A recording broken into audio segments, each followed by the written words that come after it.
Welcome back to UberCube, the podcast where we discuss all things Cube, but with refreshments. This is your host. You probably don't remember me, Anthony Adams, aka Uberbear. I don't even remember. I don't remember. We haven't done this almost 2 months. Who are we? Yeah, who are we? What do we do again? I don't know. Yeah. I thought it'd be nice to address this before we get going. So we decided to take a little break, right? I mean, the weekly cadence, you can consider that over as a fan just because of the work-life balance and trying to run a podcast and maintain a career and family and my physical fitness and whatnot. So we're going to reformat here at UberCube. We're going to do these when we want to do these. Yes. And that's how we'll do it. I like that. Yeah. So it may be monthly. May not be. We'll try. We'll see what happens. Maybe every 2 weeks. You might get a couple back-to-back. I don't know. They'll always be on Mondays. That I can assure. And they will always be at 7 a.m. So just sit by, hold your phone, open up your favorite listener, and just watch the time tick. And you'll probably see an episode. Hi, May. Missed you. Hi. Yeah. Missed you too. It's not just that we haven't done the podcast. Like, May, this is the first time we've hung out and chatted in a long time since we finished recording the last time. Anthony, you and I have only seen each other a couple of times, maybe. Yeah. So if you're a first-time listener, go back 200 episodes ago. Which 4+ years ago. 4 years. 4 years and 200 episodes ago. We started recording this cool little thing called UberCube, and we were doing it at a weekly pace. Yes. I don't mind a weekly pace. Actually got addictive. You get a rush from it. It was really weird whenever you couldn't even get a hold of people and you just had to go record on a Friday at 3 p.m. But there was a point where my travel has picked up and I wanted to get a grip on my fitness and do some other things too. I kind of want to refocus a little bit on the game, a little less about talking about the game too. Been playing a lot better. Yeah. But yeah, at least I think so. At least I get to sit at the chair with Thomas more than I normally get to sit. Because Thomas is our 3-0 guy, right? I beat Thomas on the last time we played. I beat Thomas. I don't even know why you're not allowed to speak to me then, because you're in a different level than me. Is that how I elevate? That's how I ascend. I can now speak to Sam's level, but I cannot speak to yours. I beat Sam last night, so we'll call that my little role. Okay. Yeah, so you're at like A tier, and I've gone up to like S tier. Oh, yeah, I'm not the S tier. Perfect. Yeah, I don't have all the glitter and whatever. Okay. May, what have you been up to? Yes.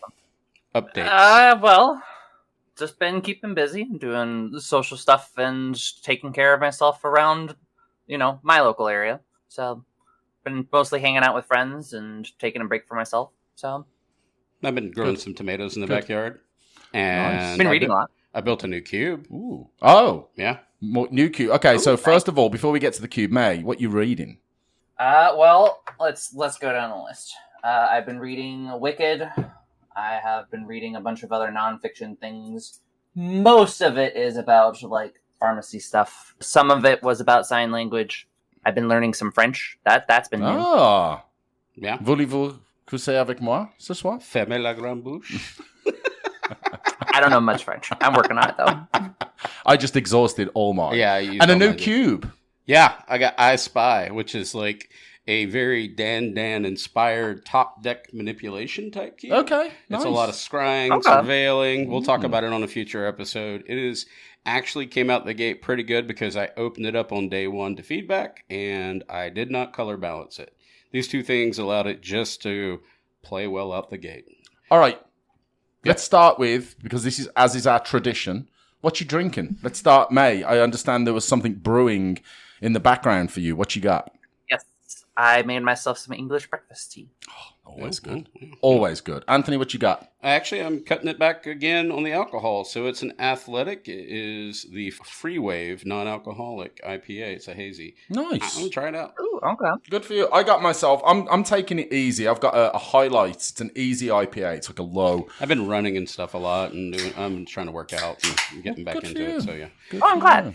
So we're going to do a flashback to the episode that May missed. It was episode number 1. And what I thought it would be neat during this episode, we did our very first episode in May of 2022 when Stu and I first sat down to these chairs on our nervous mics and all of our discussions.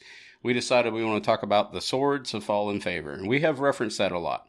Audio quality, absolutely atrocious.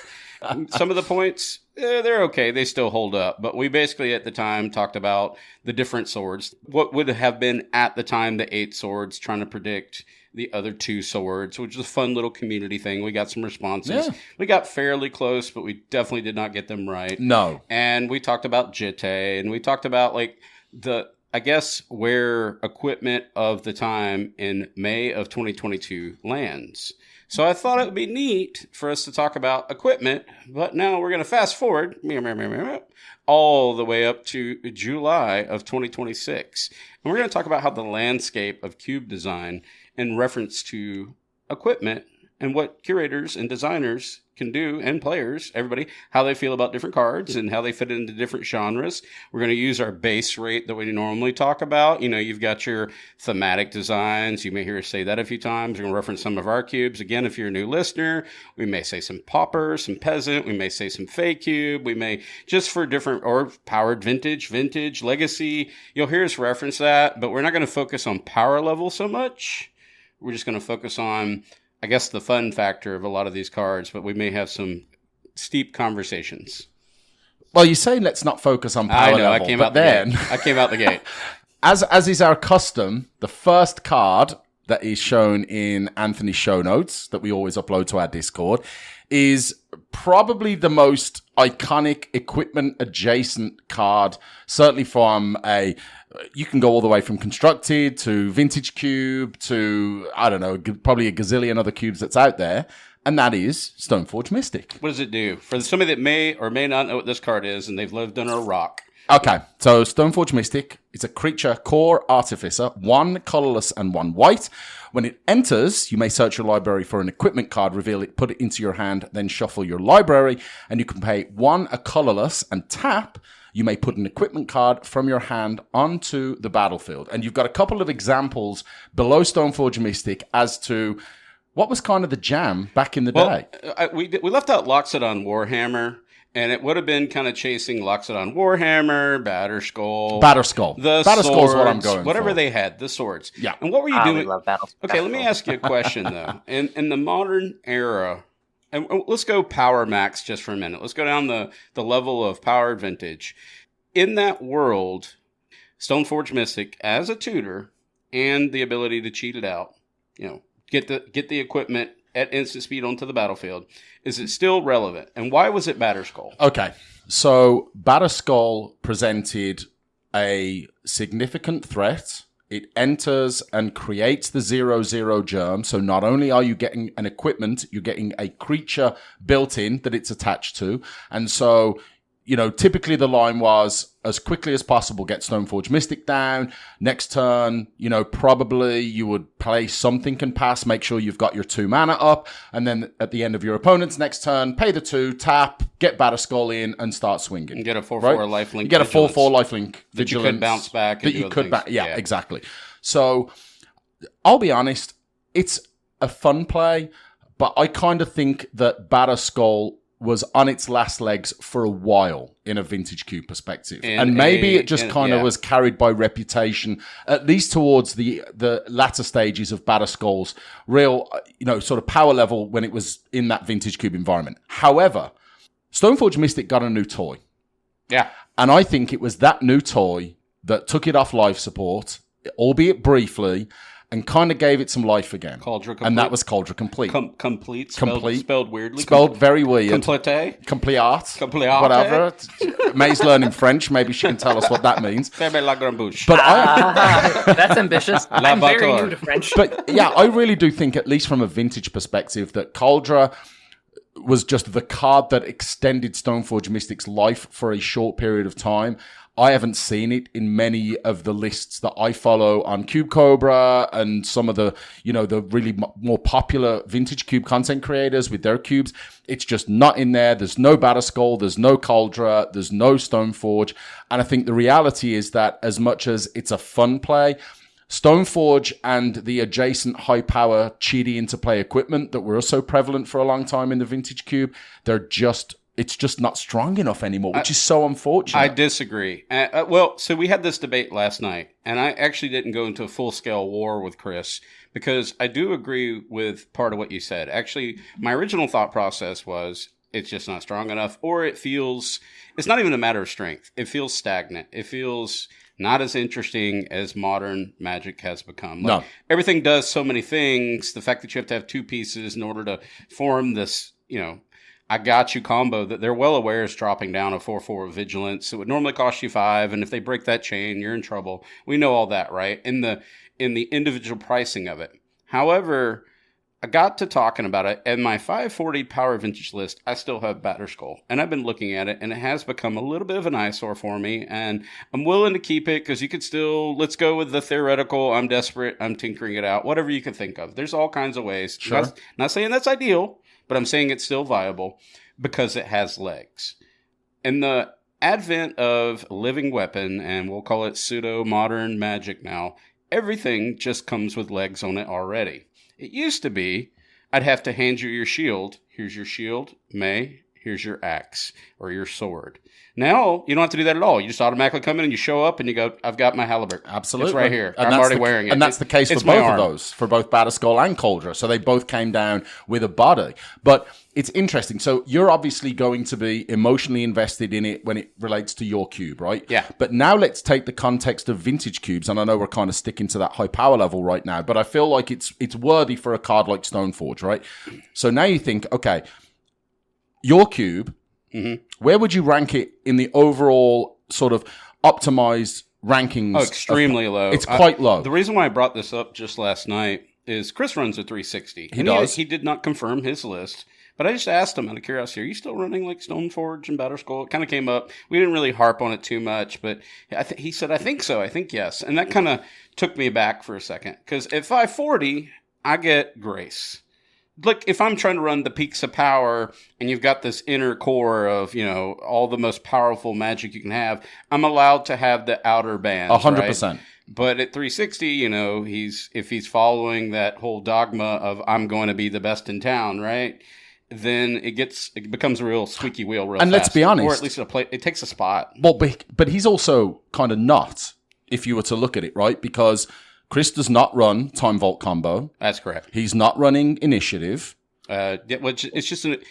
So yeah. I know that those are mechanics that generally there's a lot of negativity about them and people are tending to avoid including them on a vintage cube. But now you're already talking about 2 levels below what a really truly optimized vintage cube would look like, especially at 360. Yeah, and there's no home for it. I'm going to use a derogatory comment, but there is, and I always felt this way about mine, that the vintage cube does fall subject to a degree of hive mind. That sounds horrible. I don't know what else to call it, like groupthink, whatever you want to, right? Where everybody, you sit down and they're wondering why you're not running Teenage Mutant Ninja Turtles, this and that, right? Just because maybe you took a week off or you took a year off from your cube.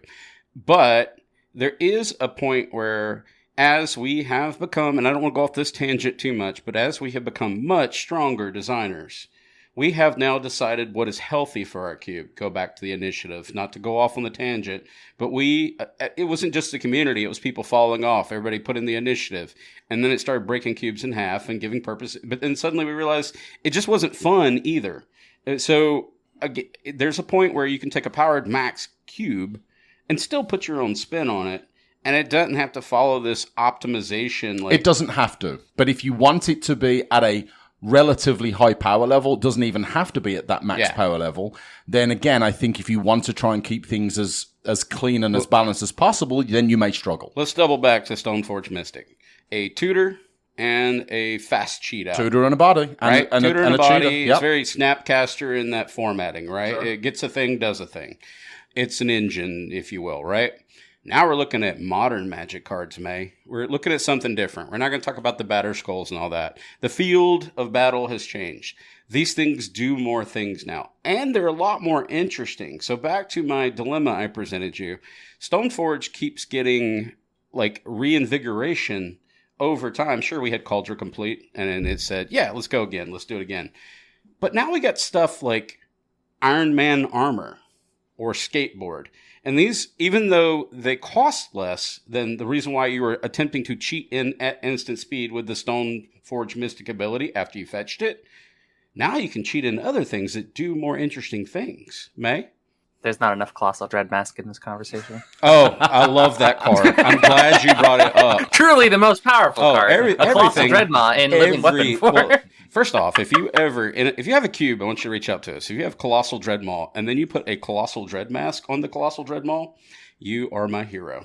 That's a win. Dreadmawing your Dreadmaw. I'm gonna scoop. I don't care what your record is, you win.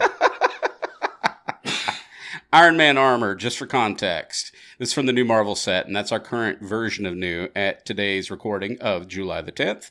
We're looking at artifact equipment. When this equipment enters, attach it to target creature you control. That is going to be a benchmark we're going to talk about here. Just auto-attaching now. So now you've got your Stoneforge. You drop this down, and it just sticks to a creature. Yes. That's not the living weapon. It's not making this creature. But then if you find that boring because it makes a 2/1 and it has flying, and you may not, that's pretty interesting. But now you can pay 2. If this equipment isn't a creature, it becomes a 0/0 construct hero artifact creature with flying. This creature gets +1/+1 for each artifact you control until in turn equip 2. It's very streamlined. We're looking at a 2 equip cost, auto equip. We're looking at 3 to get this thing out. Good stats. I don't feel... +2/+1 and flying is nice. Granted, this isn't going to go vintage. Or maybe it does. It might get tested in the new one. We never know. We haven't seen that list. But in my current idea of it, it doesn't. But this Stoneforge Mystic is pretty neat. It does things. I guess everything does things now. Nothing comes in. Nothing's boring. And it's got a lot of stats and a lot of interesting interchange between different cubes. And I could throw this in my artifact cube. I have to pick up a copy. You could throw this in your Space Edition cube, like the Chrome Wars. It's going to be featured at CubeCon 2026. You can just probably not put this in the fake cube unless you want to. Tony Stark might not go in there. I don't know. Funny. That's funny. You're a good one. But it has a lot of like power variability about this card, depending on what you're doing, that I would not scoff at this fight. If you said, this is my powered cube, and I saw this card, I would be like, okay, cool. I mean, the fact that it auto-attaches obviously makes it pretty aggressive. Yeah. And the fact that it gives evasion as well as a nice little +2/+1 bump is nice. I also look at this as, I would love to have this in my hand if I'm playing a cube where creatures connecting and getting triggers from them is something important. Like, pretty nice to play like a turn 2 Ragavan even, and then slap this down, put this on Ragavan. Now I've got, a flying Ragavan that's kind of beefy. I mean, the monkey does everything already. Matter of fact, except fly. As a tangent, last night I was playing against our good friend Chris and his Exile File cubes, also at CubeCon 2026, and he played Ragavan. And I put Swift Reconfiguration on that card. And then I said, now you actually have a Ragavan. Ba-bum. Ba-dum. So, let's get back to the use case of Stoneforge Mystic. Okay. I'm going to hold on to it. I was going to cut it, but I feel like equipment evolution with the ability of, not only do I get to cheat it in, and then I get to auto-equip, and then I get a benefit. I know it's not a batter skull. The once was says you got the thing out that cost more than you could afford. You were skipping turns, right? You were, air quotes, time walking. It's a little cheaty. Even if it was Loxodon Warhammer, you were getting ahead of the race. No doubt. You were cheating ahead. These are less cheating the curve so much as just getting more value, more interesting things, more dynamics on the field faster. I am never going to be mad about playing it. I'll tell you that. I'll end my little spiel with that. There's also 2 important contexts with a card that tutors and cheats into play at instant speed, mind you. That's the important part. Is like, you can hold up interaction, then use that mana to just drop an equipment during your opponent's turn, and then use it to equip. So when you have that amount of utility, it is very hard for that type of power to be pushed out, because its tutors are always going to be increasing. Like, for example, even outside of Universe versus Beyond, like, if you just throw this into a deck with, like, Corey Steel Color or, like, a Colossus Hammer or whatnot, you're cheating being ahead. able to just grab those... being able to just grab those is very spooky. Yeah, and that's going to be one of my arguments. We'll cut to Corey Steelcutter in a moment, but as the weapons get better, I think Stoneforge also gets better, unless you want to play them on curve and, put them out on your own. There's nothing wrong with that, because we're going to talk about that too.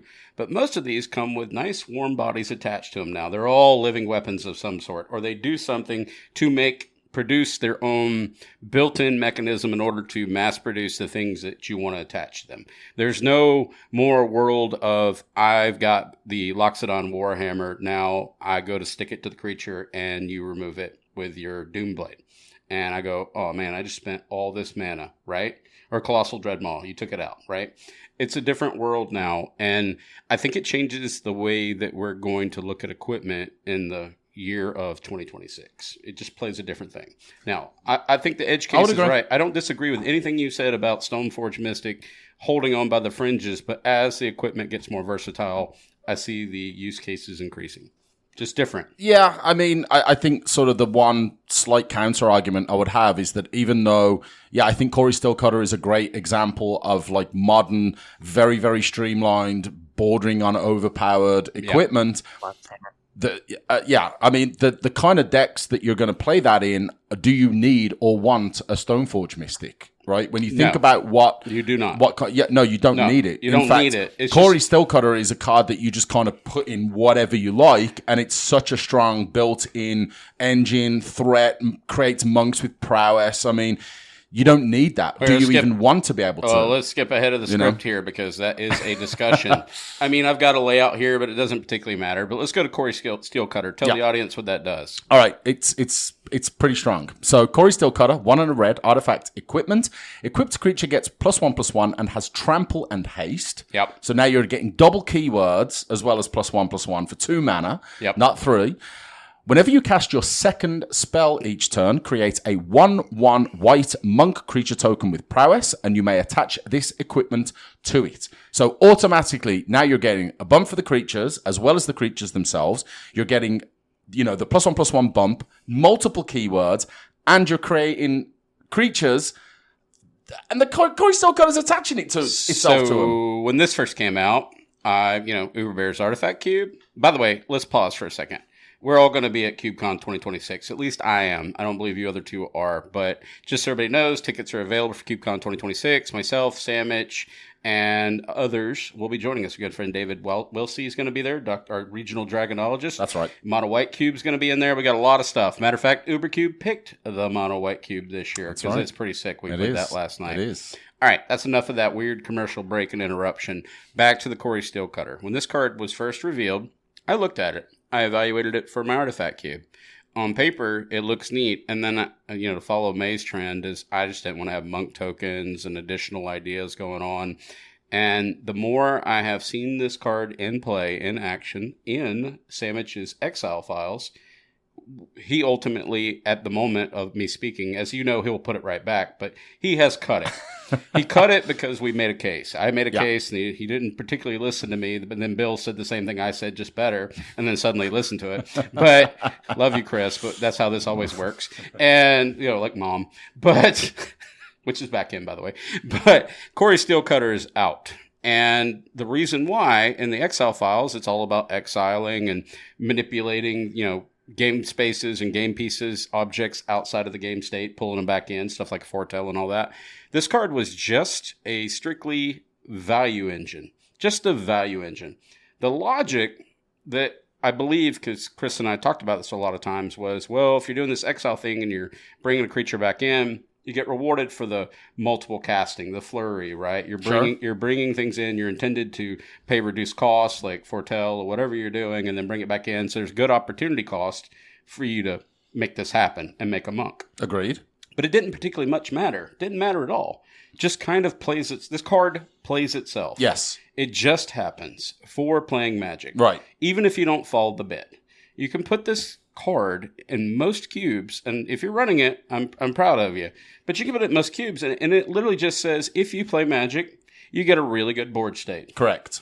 If you're in green and blue, well, if you're willing to splash, you're also going to put this in there because you get a really good board state. Correct. And that doesn't make the card bad. That just makes this card, in my eyes, slightly unhealthy in the sense that it can one-sided stabilize, take over games, very much like our Jitte story we told a long time ago. Mm-hmm. The ability just to stand up on its own legs and go, I win. And all you had to do was play Magic. Correct. I don't find that rewarding in my equipment. I agree. I want more. I agree. I will be honest, I think this is a powerful card. I don't really like the design of it because I'm not a huge fan of cards that there's not really a thought process that you need to attach a deck to or a drafting process in order for this to become, like you say, very overwhelming. So to me, it's an undoubtedly, undeniably very strong card, but I don't find cards like this exciting. I want to do a flashback conversation to May, and you have said this a lot about artifacts, and I want to have you kind of engage with this one. It was about when artifacts were at the time predominantly colorless, you would kind of say they were contested, as in you never know which direction they're going to go. They're in the wind. Would you agree with that? Yeah, I still agree with that. Like, if you have a powerful enough artifact that, like, even if, like, it's a particularly not in theme, you're still going to have drafters being like, oh, this is a good card. I'm going to throw it in my deck. Right? Because they just have access to it at any point. It makes it highly contested, as opposed to once you start throwing in extra colors, then only the people that are now in those colors are interested in it. Yeah. Well, now I don't think we can say that anymore. I'm challenging that.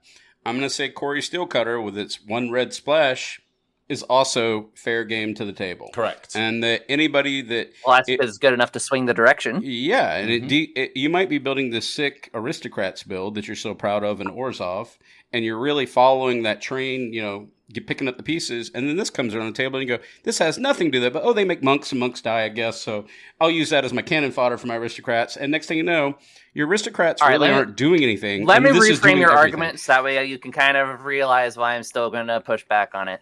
Remember when mono red decks were running Oko? They were splashing Oko just because Oko was that stupid? Yeah. So that means all Planeswalkers no longer have to worry about the color restrictions, right? Yeah, I think you can hit this power potential that the thing that we leaned on doesn't translate to gameplay. Like, we would say, well, the only people are going to want this are the spells matters, and maybe the Izzet deck might want this, and maybe the mono red deck might play this with some burn, and you can trap yourself in that idea. You can be like, Stu, this is what it's going to do.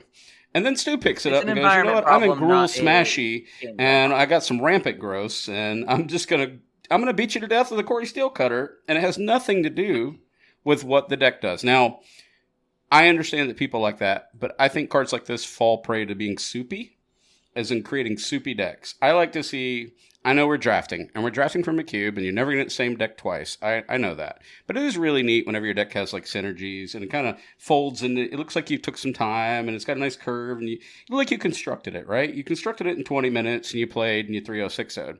I do not get rewarded as a human being if I build a really crappy deck and then I win because of Corey Steelcutter. No. It just doesn't do anything. There's no satisfaction there for me. I mean, you can say you won, but I think Corey Steelcutter won. Just like Inti won. Yes, yeah. Chris, if you're listening. Yeah, Inti won. I'm so good at Magic. I know. Mom won. We know. But that's kind of the gag reel here. So I would say that, as our good friend Usman says, just a little splash of this, a little, bring it to taste, but don't. I wouldn't go dumping the whole bottle of cayenne pepper and Corey Steelcutter into your cube. I think these type cards have to be traversed with care, and that's I agree with that. That's kind of that. Let's move over to another one here.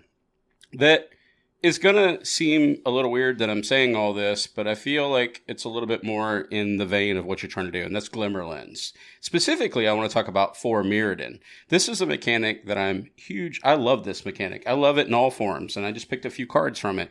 But when this equipment enters the battlefield, create a 2/2 red rebel creature token, then attach this to it. The only thing I don't like about this is, one, it's a red rebel. Like, I'm so over the token game at this point, but because you got to have a token for everything. Everything makes a token. Then you get a red rebel token with vigilance, and you'll get a 3/1 rebel token with flying. And it just gets, after a while, I'm just like, I can't do this anymore. Everything's a 2/2. But regardless, the 4 Mirrodin mechanic was, to me, so elegant, so clean. You get the 2 thing. Yes, you have to have the token or the whatever you're doodling on, but it attaches itself. Glimmerlands, whenever equipped creature and at least one other creature attack, draw a card. Equipped for 1 colorless and a plains. It's not bad. It's a good on-rate card. I like it. It's encouraging combat. It's doing what this deck is going to do anyways. And while other decks might run this and people may argue this is going to be less contested. Although I know some control decks and whatnot will go like, I'm running Glimmerlands. I'm going to get some card draw. I get it. I think even I think even aggressive decks will be relatively happy to have it Keeps your because engine going. it doesn't, there's not a whole lot of cost associated with it, right? You're paying 2 mana for a 2/2, which, okay, it's not great by today's standards, but the equipment having a relevant ability of drawing a card is good enough. Again, at the very, very ultra high power max levels, is this kind of, falling by the wayside maybe a little bit, sure. But again, at a 540, if we're going to start at that kind of vintage level, then I think for sure it can find a home, especially in the sort of non-time vault, non-initiatives. But I think it's also, it's a fun card, right? I don't think it's high power. And we had this discussion. We'll talk about our friend Chris again. And May, I don't know if this is something that you tend to either actively try and include in your cubes, but I know that this is something that I've talked about with Chris in some of his, is anything that is only draw a card, right? So you pay something, a creature comes into play, and you draw a card. And maybe there's, some inadvertent or even purposeful synergies for things like bounce to allow you to draw multiple cards. Just the act of drawing a single card isn't great. Yeah, for like a 1/1 that comes in It's like a not dog. great. Yeah, it's not great. Right? But a repeatable effect is not. That's a bit of different. gravy. It's different, and it's worth you paying this additional cost. Now let's roll this back to the top of the episode. Corey Steelcutter and Glimmerlens. Are you going to use Stoneforge Mystic? No. Okay. Well, not for Glimmerlens. For Corey Steelcutter, yes, probably. Could we use that as a baseline? Like, even if you're not running it, would you, if you had a deck that had Corey Steelcutter in it and you had Stoneforge Mystic, would you put them in the same deck together with the intention of fast tracking out Corey Steelcutter? Probably. Probably. I would. Corey Steelcutter is strong enough that it can overtake the game. Yes. Like being able to just have another card that lets you get access to it and cheat it in during your opponent's turn is pretty sweet. With all the costs attached. So we can make a Stoneforge Mystic test for equipment to a degree. If you really think about it, right? Like if you had these cards, would you desire to seek out this other card as you're pairing? And we said yes to one and the other one we didn't, right? I mean, I know everybody would do it in circumstances, but let's just go with a baseline. I got these cards. Am I going to roll these up in the same deck? I think I agree with you. It'd be, Steelcutter all day, every day. All day. And why is that? Because it's super powerful. It's very strong. And it's worth going through the hoops to get that card out, to start getting the action on the field. Absolutely. Yeah. Drawing cards, we'll figure that out later. Yeah. All right. What about this next card? I've seen this in Powered Vintage, and I want to talk about the specific mechanic that's attached to it, because it's like 4 mirrored in, and I love it. Are you talking about Job Select on Astrologian's Planisphere? I didn't think I loved it at first, and I did not really find a home for it in any of my cubes, but I have played this in a multitude of cubes, Job Select cards, and I have enjoyed them every time. A lot of them don't fit the vibes of my cubes, or the art's a little off-putting for me for whatever reason. I'm not an anime type, and it seems to have that a lot. I like Final Fantasy and all that, but it's been pretty cool. And what does Job Select do? So again, we'll do this from the top. So Astrologian's Planisphere, this is 1 colorless, 1 blue for an artifact equipment. It has Job Select. When this equipment enters, create a 1/1 colorless hero creature token, then attach this equipment to it.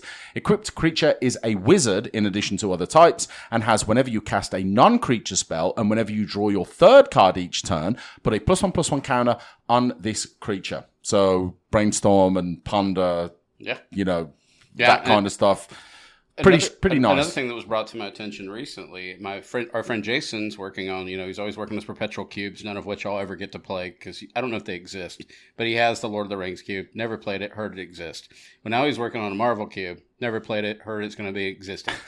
But he mentioned to me that the hero subtype there, or the hero type, that class, or whatever you want to call it, is paying off dividends now that Marvel's come in. Correct. And it's now, these cards are hitting real good. Yeah, because there's like a gazillion legendary creatures in these newer sets, and Hero is very much very prominent in that. And I also like Planisphere. I like typal stuff, so the fact that it adds the wizard type to the creature is pretty nice. So then, either if wizards are a theme in the cube, or even if you want to go even a little bit deeper than that and start including cards that care about the type, specifically wizards. So you could look at, I believe it's Flame of Anor, which is the one that cares. You can choose both 2 modes if you've got a wizard in play.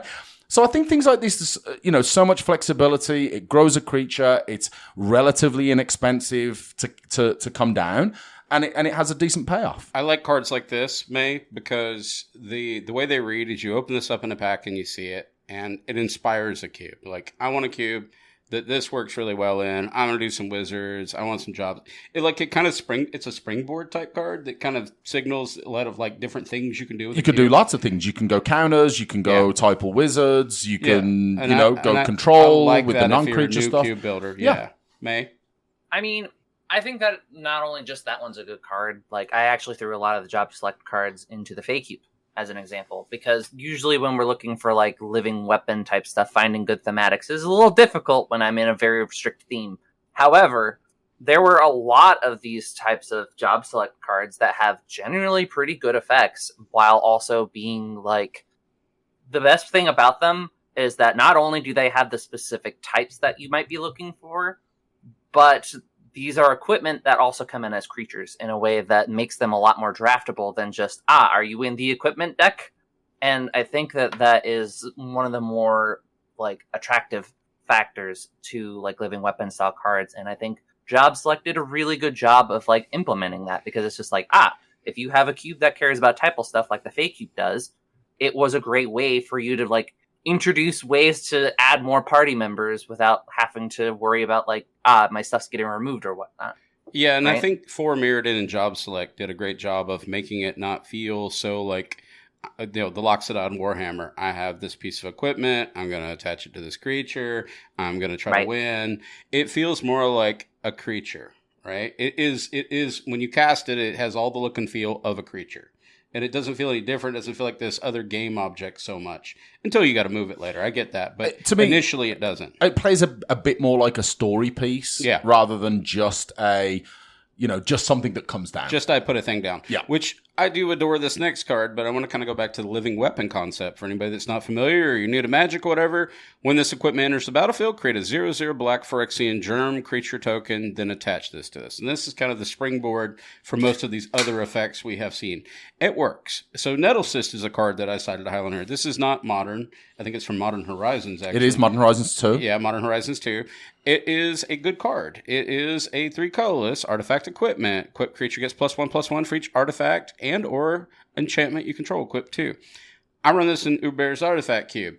On the grand scheme of interesting, no, not really. I don't think it's very interesting. It's just counting. It's, I've got an artifact cube. It's counting how many you got, and there you go. You got a thing that attacks. No real special thing for it. I like it because it's a condensed version of a creature. Right? And I will say, I there's cards like this that they look like they belong so organically in a cube like that. Yeah. But I will say that there's cards like this that it surprises me that you do choose to include, just because in the artifact cube, where artifacts are obviously a significant theme, you expect players to have a bunch of them out there, and all you have to do with this is play it. And now you've got a threat, and all you're doing is turning it sideways. Is it strong? Yes. Is it exciting? Not particularly. It has no form. My justification for the 3 cost and dropping it in and counting that I've got 6, and now I have a 6/6 artifact Nettlecyst, whatever. That's great. But I justify it because it's basically a vanilla creature. It has no form of evasion or anything Correct. like that. So, yeah, it's a beater, but it's a Colossal Dreadmaw without trample. It is. That's all it is. I accept that. And to equip it is pretty cheap as well, considering how much beef you can give to another creature with that. But there we go. Yeah, I poured one out for the OGs on here. I put it on my list, but I don't know if we're going to really talk about it. We're kind of going back to the Stoneforge Mystic type thing and looking at the difference in these cards. We've got a skateboard up here from Teenage Mutant Ninja Turtles, which it's a really great card. It's really good in your Nadu deck. I mean, who doesn't want to do that? Or your aggressive deck. Basically lock down, tap down a creature. This is what we're dealing with now. But our OGs would have been stuff like Skull Clamp, which was a mistake that you would have gladly gotten with your Stoneforge Mystic, or Umazah's Jitte. Yeah, maybe. I think Skull Clamp just belongs maybe in a completely different conversation that Jitte does, because Jitte belongs in very aggressive decks and can just do so much work by itself, whereas Skull Clamp, obviously the mistake of the -1 and just being such an incredibly strong and difficult to deal with draw engine, drawing 2 cards is just simply insane. So, but I think Stoneforge typically and more traditionally would be treated as a more aggressive card, whereas Skull Clamp less so, and Jitte obviously more so.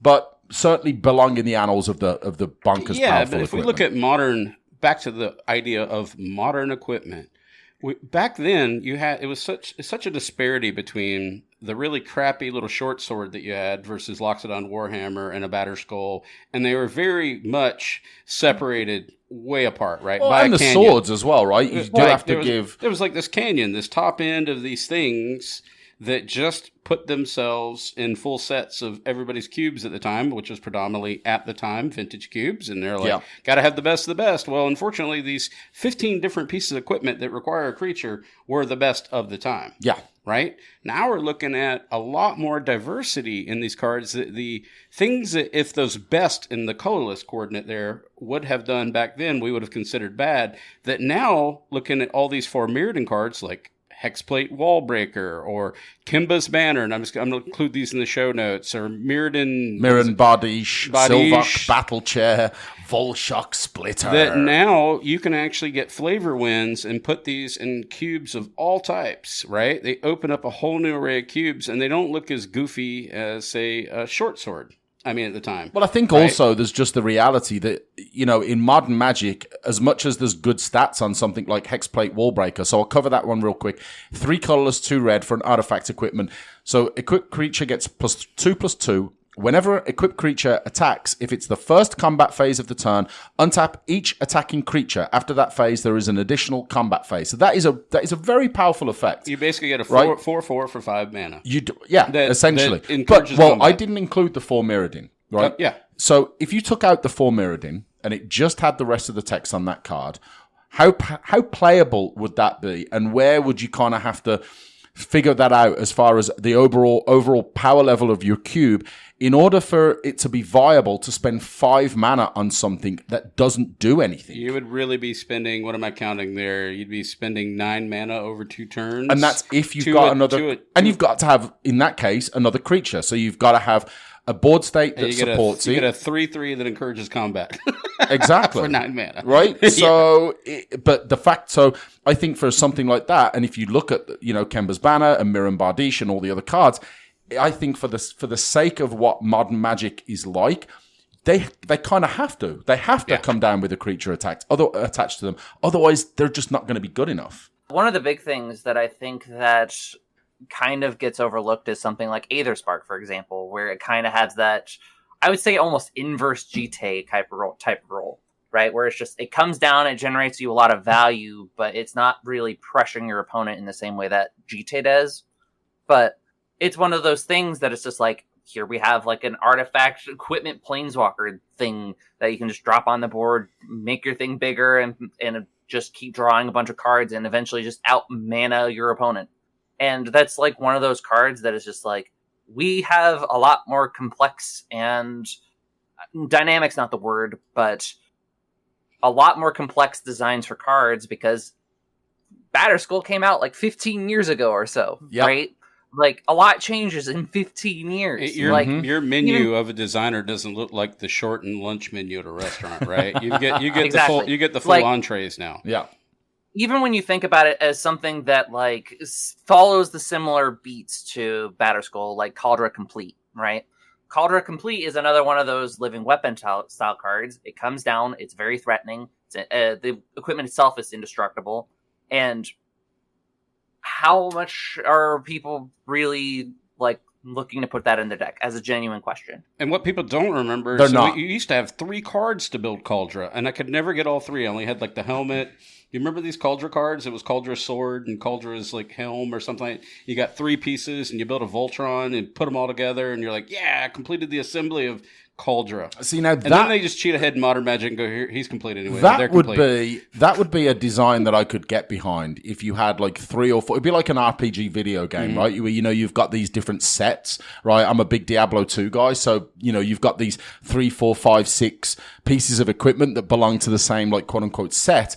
So, imagine if you had Cauldron Complete, but it was 3 or 4 cards, but if you got them all on the same creature, it'd be like +50, flying indestructible, trample, haste, annihilator 15, something along those lines. Like that, obviously that's I'm being here facetious. for like assemble Exodia style. Exactly. Like, how fun would that be, right? Obviously, now there's a bit of sort of hate drafting element into it because it's like, oh, do I want someone to really get Thomas all four got of those? to pull off the Brazella thing last night. Was it Gisela plus the Gisela voice of nightmares or whatever it is? Yeah, the thing was disgusting. Meld, baby. Meld them.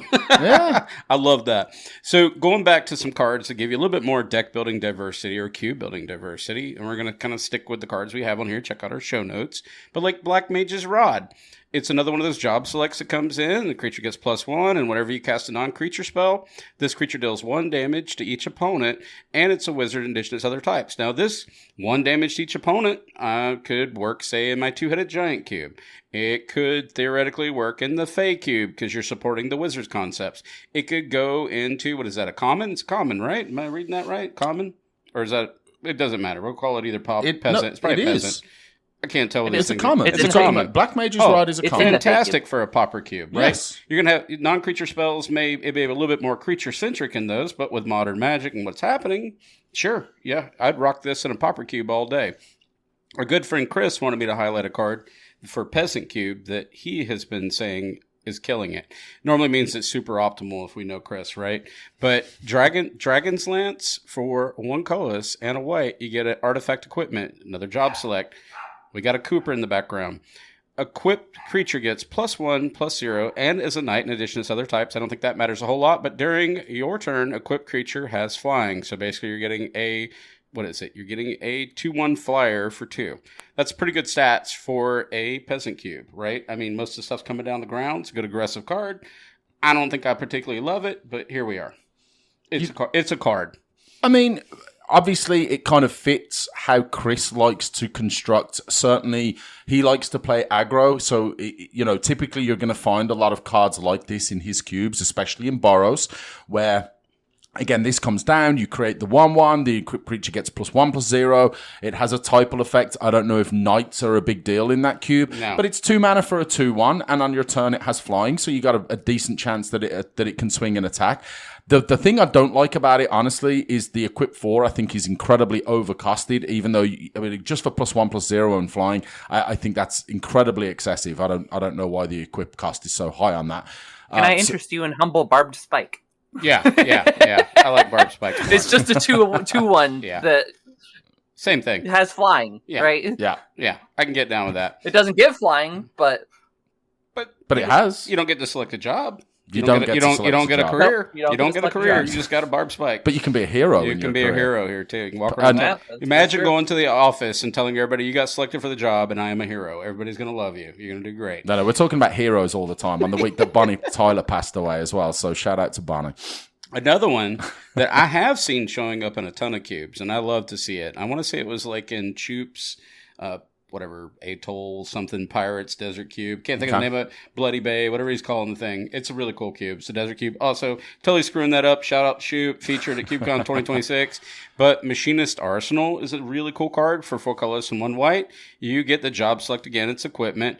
Equipped creature gets +2/+2 for each artifact you control, and is an artificer in addition to its other types. Is this in your artifact cube? No. Have you thought about it? I have stared at it for a while, but 5 mana, I have gotten a little too optimal for the number 5. Yeah, but 5 mana, I mean, let's say you've got...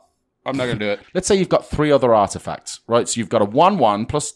That's a 7/7. I know, but it's also a that's not bad. 7/7 that has no evasion. I've got cards in the 5-drop slot that just do a whole lot more than this card. But I have seen this card showing up in a lot of different cubes, and I do appreciate what it does. Do you have any Artificer Matters I did. stuff? I did at first, but it felt like it was so hidden and weaved into the cube. Like I had the goggles in there and all at one point, but nobody seems to even notice that. Like making people play your cube that's already complicated, maybe has a few commander cards in there, also have to pause and look and go, oh, well, that's a wombat. I got a wombat payoff. If my wombats get this, I mean, come on, you're killing me. So, yeah, I just felt like it was a little too much Easter eggy, so I kind of pulled it back out. That's fair. Yeah. And I like, obviously, artifacts are a fun type, and I think the I suppose maybe the problem I have is that there's too much artifact matters and not artificer matters, and maybe that's just an overall Magic thing, that there's a lot of, things that care about the number of artifacts or do things with artifacts. Make artificers do something. Well, that's what I like about this too. This pulls in like the classes and kind of folds in cube ideas, and you get typal type stuff folded into it. Because I'll see like monks and I'll see knights, and some of them make an artificer. I do like that because it plays into a lot of different cube diversity at that point. I agree. It's not just the batter skull that comes down and says, I got 4/4 lifelink, I got a creature attached to me. I just want there to be kind enough of vanilla, right? I just want there to be enough support for diversity and interesting deck building opportunities depending on the typal creature type that you're referencing, right? I would probably do after we finish recording, like exactly what is out there for something like Artificer that is fun. I've right? got a bunch of them. There's probably a bunch. What about Hero? There probably wasn't much before some of the newer sets, but what other typal stuff is out there that you can make interesting? What I think that this modern type, outside of the usual, what I think these mostly colored modern equipment coming out nowadays does a lot more, at least from my perspective, provides a lot more rewarding play experience and a lot more opportunities to, like, I feel smart because I did the thing, instead of just making this colorless thing that counts how many artifacts I have. Sure. Right? It's just it's a rewarding feeling in the gameplay experience that I do miss whenever I play that, because sometimes all the cards start feeling kind of samey on the landscape. Yeah. I like it when I get something out that says job select and I feel like I'm casting non-creature spells and pinging you for one. I feel like I'm playing a smart game of Magic, opposed to I'm turning this Nettlecyst sideways, which I do love, and I just counted my 6 artifacts, and you got to deal with this tread maw. All right, so sometimes I like to just unga bunga turn things sideways. But sometimes I want to do more complex things. Yeah, and I think from a cube design perspective, you probably are going to, if you have 8 players in your cube, there is going to be someone, if not more than one, that enjoys doing so. Or even just, you know what, I've had a rough day and I show up to play Magic, and you know what, I don't want to think too much. I don't need to play no crazy combo deck today. I want to play Magic, but sometimes I just want to turn creature sideways and not have to think too much. Well, I want to take it back to the top of the episode and ask about, now, I know that I picked some very select cards here, literally, but back to the Stoneforge Mystic conversation we topped it off with, right? Does it look like she is as compatible with these modern cards as she was when they were bigger? I'm answering the question for you. It's a loaded question. But when your equipment was big old chonkers, right? Loxodon Warhammer, Batterskull, even before Cauldron existed, and Sword of X and Y, she seemed really important, at least in the Vintage Cube. But I run her even in my Uberbear's Artifact Cube. But she feels less important now that a lot of these kind of do the thing on their own. It's a bit of a shame, though, isn't it, really? Yeah. Because equipment has come a long way. There's always going to be equipment that's created, new equipment in every set that comes along. So there's a lot of diversity and a lot of opportunity for design options and choices. But maybe trusty machete, make it great again. Yeah, I mean, make it great again. I don't know, and I'll put this question out to you guys. Like, do you feel like maybe something like Stoneforge Mystic that had a great reputation for a long time and then kind of lived on life support for a while as well? Do you kind of feel like, and this is probably not just exclusive to Stoneforge, but is a card that people have said, you know what, that card had its time in the sun. It had its time in vintage cubes. It had its time in constructed formats. And now I'm just kind of looking for other things to do. May, tell us about, you're obviously an established cube curator. You've got a whole bunch of cubes. Where is the landscape of equipment in general across your cubes? And how has let's even talk about the last kind of 3 or 4 years since we've been doing this podcast, and since, back then the swords were falling out of favor. Sophie just didn't have the power level that it did back in the day. Where is equipment in general in your cubes? I think equipment was in a weird spot for a long, long time, and unless you explicitly were supporting equipment, there were a lot of people that were very hesitant to start using their equipment. And then the people who loved equipment would just start throwing it into everything because they were the equipment people. And once we started getting more generic options, like the job select, living weapon, etc., and we started actually seeing those be fleshed out, so that way there's high enough densities so that we can have enough packages to make them feel draftable. Especially with equipment that just ETBs does things, or something like Aetherspark, where just, this comes in, generates lots of value. I think that the scope of equipment is going to continue to improve, get more complex, and get more things that are immediate. that give people the feel good of doing either something complex or doing something unga bunga like Colossus Hammer. And so long as we keep getting those options, that there's always going to be a home for things like Stoneforge Mystic, and there's always going to be a home for things like even classic living weapons like Batterskull. I would agree. And I honestly sometimes people want the oldies, sometimes people want to explore new things, and I think that it is very difficult to apply a blanket context, but I think that the amount of options that we have nowadays has drastically improved the cube design space for equipment as a whole, because it makes a lot more cube that isn't equipment-centric be able to feature some more equipment. Yeah. And that has been an upside as a whole. So. And on that note, I'm going to open up this really tasty, non-alcoholic athletic that probably just empty calories. And so what are you saying? So Anthony, just before we wrap up, I asked May about equipment, so I'm going to kind of pose this to you. Do you feel like, and I think sort of following on from what May said, it is interesting, and we all want interesting cards in our cubes. I think the fact that the modern sort of equipment design is bringing the equipment in attached to a body, I think is incredibly important. So again, these 4 mirrored in and getting monks and rebels and stuff like that is kind of critical to their success in a lot of cubes. But I'm just interested. I think they blur the lines on creatures versus equipment now. They don't. They're really not. They're inseparable at this point, at least with the modern designs, right? So before I would have dedicated a slot in my cube to a sort of X and Y, and Stoneforge would have held a slot, and it would have sought them out, right? But now they're kind of coexisting. I don't need that anymore now. So now they take a slot in my red select section if they do enough. Yeah. That's it. So that changes the whole way you look at it. It almost like streamlines the cube building process.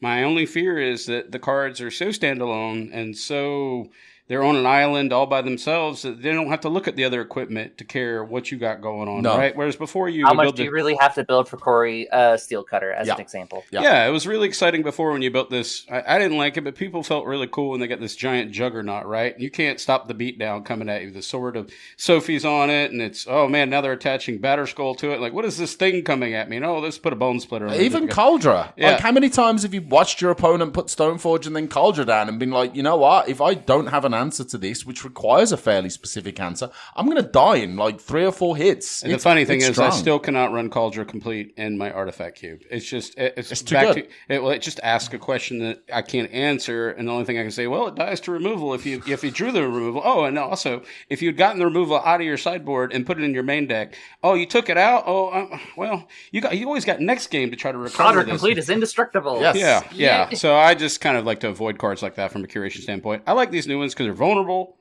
They do get a little bit like soupy, I think, even though original equipment was soupy too. I mean, it's always been soupy. But at least now the cards, as they read, can inspire a cube direction. They go, hey, if I got a wizard thing, I could do a thing. If I got a knight thing, maybe I can put this in there. Or maybe I've got a non-creatures, not really spells matter thing, I can do a thing. It opens up more avenues of thought. But they kind of equipment like Chainsaw that just ETB. I like that card. I like that card a lot. I love Chainsaw. I've got that. Yeah, it was Chainsaw. That's in 3 cubes right now. I've got it in my artifact cube, my vintage cube, and my horror cube because it fits all 3. It's pretty cool. We have so much equipment that ETB does things that it feels a lot less bad to run them, right? And I think that is overall a good thing as opposed to just, yes, here's my equipment. Yes. I now attach the equipment. Oh no, you removed my thing that I equipped it to. Yes. I'm going to sit here until I get another creature. I re-equip it. You remove the thing. I'm going to cry. Yeah, it has to develop a board state and not just something that sits in front of your lands. My son calls it TikTok brain, where all this basically everything has to be in under 5 seconds, 15 seconds. Yeah, exactly. Now we don't do this old school. Thanks to TikTok. Well, I just played my Savannah Lions. Now let me go ahead and pay my 2. I'm going to attach my trusty machete, and you're like, remove Savannah Lions. You don't have to do that anymore. Now you just get it all at once. You get a Savannah Lions, you get a trusty machete. Let's go with haste and flurry. There you go. All right. Well, this is fun. Yeah, it's fun. It's kind of good to have the gang back. We probably will. We're going to do this at our leisure. If it's your first time listening to UberCube, share it with your friends. Run out in the streets right now, scream, this is the best podcast you've ever heard in your life. They're all going to laugh at you, but you'll have fun doing it anyways. And we're going to do this intermittently as we see fit. Yes. It is an addictive thing. So it is. I may open up this mic a little sooner. Every time Chris makes me mad, I told him I'm going to record an episode. What's next week, Mom? Mom. Mom. Just yell Mom. Mom the We're episode. going to do Mom the Meatloaf episode. Oh, gosh. Where's my meatloaf, Mom? Don't threaten me with a good time. So we could do a whole episode about that. We don't have patrons anymore. We do appreciate our patrons supporting us for the first 200 episodes. I have shut that thing down, and we're going to do this as we want to. Thank you for all the people supporting us. One cool thing that did happen, we took our month and a half off. Our downloads did not drop a whole lot, by the way. People apparently missed us. That's nice. Or they were accidentally hitting play a lot. That's nice. It could have been either one. Thank you to all of our listeners. Yeah, my mom was really putting in the work, hitting play. Yeah, and my mom's got like 50 cell phones. We do got some socials. The socials are going to be, you can find us on the Ubercube Discord, which I will include in the show notes. Ubercube can be found on YouTube, also in the show notes. We're going to skip past all that, make it super easy. We encourage you that MTG drafting page. Also in the show notes. I promise we'll be more organized next time if you really need to hear all this, but I promise you it'll be in the link for the show, and you can find us on all major players. So that's right. Just hit play. Check us out. Hit play. Give us 5 stars. I hope you missed us. And other than that, we're going to say the thing that we always say here at Ubercube, which is Happy Cubing. Athletic is not that great without alcohol in it. All right.